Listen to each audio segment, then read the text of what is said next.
Supply chain issues is a phrase that all of us who are living through the pandemic may never forget. Items out of stock on store shelves, at restaurants, for online shopping.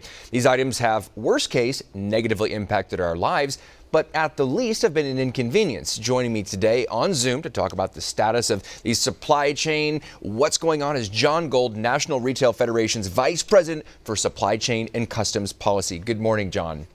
Morning, Dave. Thanks for having me. I wanted to start off with the specifics. Microchips or semiconductors. We've been talking about, these are used in new cars, laptops, gaming consoles. So how did this shortage all start, and what's the status of the microchips now? I think in addition to the microchips, just in general, we've just had such strong consumer demand throughout the pandemic that demand has far outpaced the ability to produce and ship those goods as to what's needed to move those goods. So I think with chips and everything else, you just had such strong demand that you don't have enough other materials to make the chips and to move them, whether it's in a container, on space on a vessel, and running into the congestion issues we're facing. So I think the chip manufacturers are trying to do better at manufacturing more, both abroad as well as opening up new facilities here in the U.S. to catch up with that demand. And I wanted to kind of zero in on that, facilities in the U.S., because even if a state were to break ground today or start building a microchip factory today, it's not a quick fix, is it? No, it's not. It's going to take a little while to, one, get the facility up and running, and then also get the trained workforce you need to make those chips. So it's going to take, a couple of years potentially to get that facility fully up and running.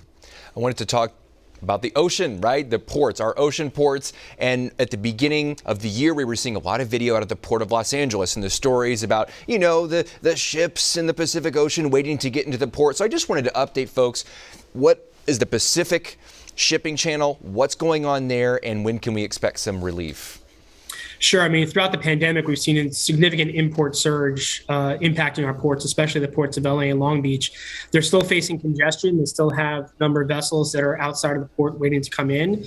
But as we're starting to see some of the congestion abate on the West Coast, we're now starting to see a pickup on certain East Coast ports, including Charleston and New York, New Jersey. We are still looking at strong import numbers coming into the U.S. throughout 2022. We saw a double-digit increase last year. I think this year we're looking at about a single-digit increase. So we're going to continue to see high volumes coming through our ports. And there are some key issues we need to address to alleviate some of the congestion we're facing with the number of empty containers that are still in our ports that need to be moved, the lack of available chassis, which are the trailers you need to move the containers out of the port, and just workforce in general at our distribution centers, for trucking, and everywhere else. So we continue to see challenges throughout 2022. And I wanted to talk, of course, with you being National Retail Federation. What do retailers do with these things that are out of their control happening, like you said, in Long Beach and Los Angeles? What do you do as a retailer at this point?